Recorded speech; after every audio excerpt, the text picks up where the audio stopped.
So I had to pay $3K for a preceptor.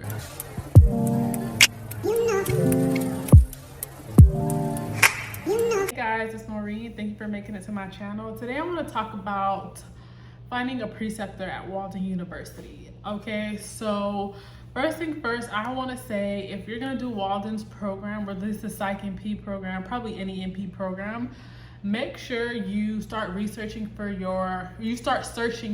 your preceptor early, like way in advance, because I made the mistake. I didn't know about the preceptor thing until I was already in my semester, so it was kind of too late. But so that messed me up. So I had to take my didactic and then take my clinical separately. But if that does happen to you, you can appeal it. You can appeal if you can find a preceptor in time during your didactic. You can like do the application and then appeal it, and then you can get it approved to actually take your clinical. Granted, you might have to work more hours to get your clinical hours like up to date if you're starting late, or you can also if you have to get hours after your semester ended, you can do the application for that as well. So there's options for that. I did not know that. So again, start looking for your preceptor early. Walden does not help you with that. I know other universities do.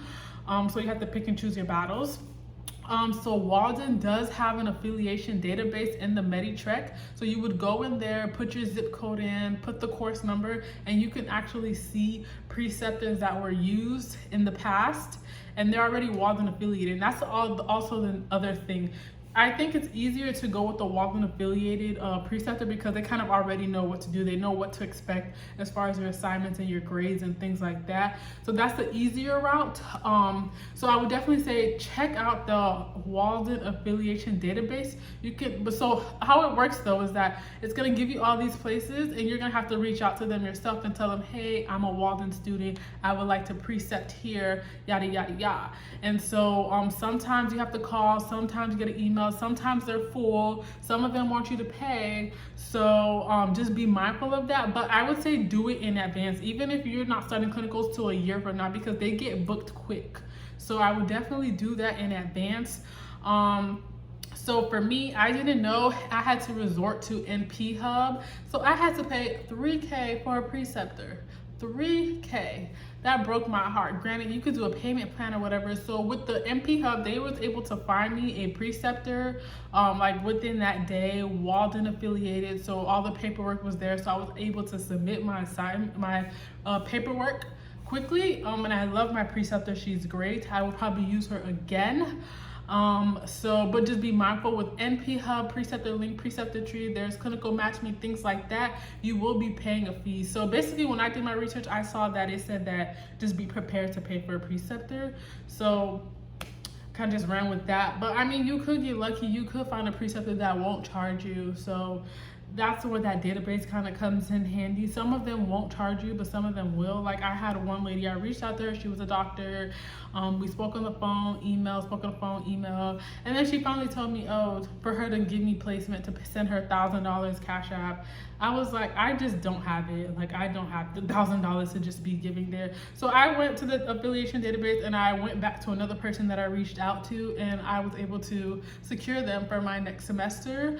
And so the other thing too is, so for your first semester for the Psych NP program, you can have a Psych NP, or you can have like a psychiatrist, psychologist. The second semester, they don't want you with a Psych NP. They want you with a counselor, social worker, or a psychiatrist, someone who does psychotherapy. And then the third and fourth semester, you can do Psych NP. You can only reuse your preceptor up to 2 times, so be mindful of that. And then for right now, it's 160 hours, so that comes up to 2 8-hour shifts a week. So also be mindful of that when you're doing your preceptorship, because that will be 2 days that you can't work. So yeah, so that's how I found my preceptor. I highly recommend that you find your preceptor early. Do some research, network, okay, because it'll really save you a headache. So my next semester I won't have to pay. Now I'm gonna be with a social worker therapist, a counselor is what she is. So yes, and then the other thing is too, you wanna do your application early because Walden can take some time to approve those applications, but they usually approve it. I haven't had any issues, so I would definitely say just stay on top of that, be mindful of that. So, and after each didactic of your semester, you have an assignment where you have to submit your practicum application. I would just say be legit with that, because I kind of just played around with it. I didn't take it serious, and if I did take it serious, I would have been like on top of my preceptor situation. But so yeah, I do recommend that. It's been rough, like it's been crazy. I just can't wait to be done. But that is my recommendation, is to secure your preceptor early. It will save you, because for me, it threw me back a whole semester. So the class the clinical I'm in now, I took that didactic last semester. And the other thing I want you guys to know is that, okay, so you have your didactic course, then you have your clinical where you're with your preceptor, and then you have a clinical professor, okay? So that's like 3 things going on at once. So you have your didactic course where you have your finals, your midterm, your finals, and not so much tests, some discussions and assignments. Then when you have your practicum, you actually have a separate professor for that, and you have assignments for that as well, where you have to do case study presentations, where you have to record yourself doing a presentation on a patient.